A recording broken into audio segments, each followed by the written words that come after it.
இந்த நாட்டில் வறுமை ஒழியப்பட வேண்டும். அதனால் அதிகம் குழந்தை பெற்றுக் கொள்பவர்கள் அதை அப்படி அந்த நோக்கில் சொன்னதை இதை மிகப்பெரிய அரசியலாக்கி ஒரு சமூகத்தை சொன்னதை போல திரித்தவர்கள் அன்று அந்த சமூகத்தை சேர்ந்தவர்கள் தேடி சென்று உங்களால் தான் அதிகமாக மக்கள் தொகை இது இருக்கிறது, நீங்க நெட்ல போய் பாத்தீங்கன்னா தெரியும். அவர்களை குறிநோக்கி அவர்களை கட்டாயப்படுத்தி அவர்களுக்காக குடும்ப கட்டுப்பாடு அறுவை சிகிச்சை செய்வதற்கு அவர்களை கட்டாயப்படுத்தி இருக்கிறார்கள். சபதம் ஏற்போம்.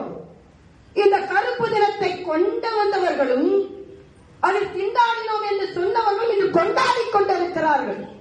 இல்லை, இந்த கருப்பு தினத்தை கொண்டு வந்தவர்கள் நிச்சயமாக தண்டனைக்குரியவர்களாக இருக்க வேண்டும். அதற்கு மக்கள் சக்தி தான் நமக்கு துணை புரிய வேண்டும். அதனால் இன்றிலிருந்து 40க்கு 40 சொல்லிக் கொண்டிருப்பார்கள், அவர்களை வீட்டுக்கு அனுப்பிவிட்டு 200 நீங்க நினைக்கவே முடியாது. வருங்காலம் நமது காலம் என்றும் இன்னைக்கு அண்ணன் ஸ்டாலினே சொல்றாரு, தாமரை மலரும் மலரும் மலரும் மலரும். ஏன் நீங்க ஒரு இடத்துல 2 இடத்துல இருக்கு, நீங்க ஆட்சிக்கு வரலையா? பாரதிய ஜனதா கட்சி 2 பாராளுமன்ற உறுப்பினரை வைத்துக் கொண்டு இன்று ஆட்சிக்கு வரவில்லையா? அதே போல இது நாங்கள் 4 பேர் இருக்கிறோம் என்றால் நிச்சயமாக இந்த சட்டமன்றத்தை தாமரைகளால் நிரப்புவோம் என்பதை நான் தெரிவித்துக் கொள்கிறேன். மறுபடியும் சொல்கிறேன், தமிழகத்தில் தாமரை மலர்ந்தே தீரும். எவ்வளவு வேண்டுமானால் கிண்டல் செய்யுங்கள்.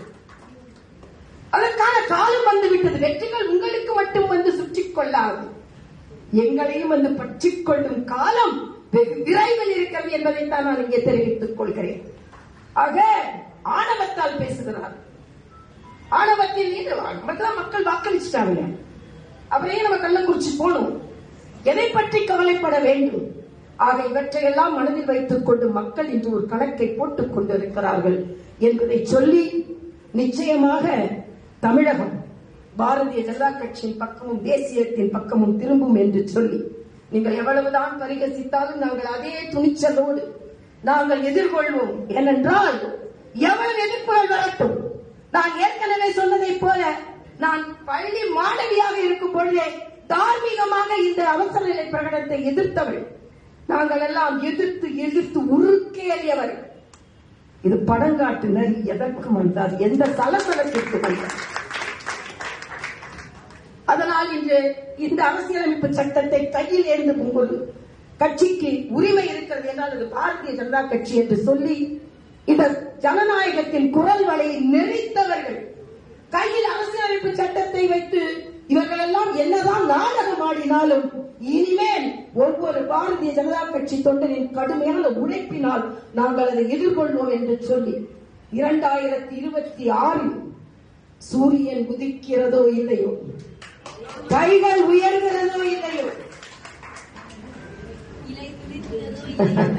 இலைகள் குளிர்கிறதோ இல்லையோ, தாமரை மலர்ந்தே தீரும், தாமரை மலர்ந்தே தீரும், தாமரை மலர்ந்தே தீரும் என்று சொல்லி விடைபெறுகிறேன். நன்றி, வணக்கம்.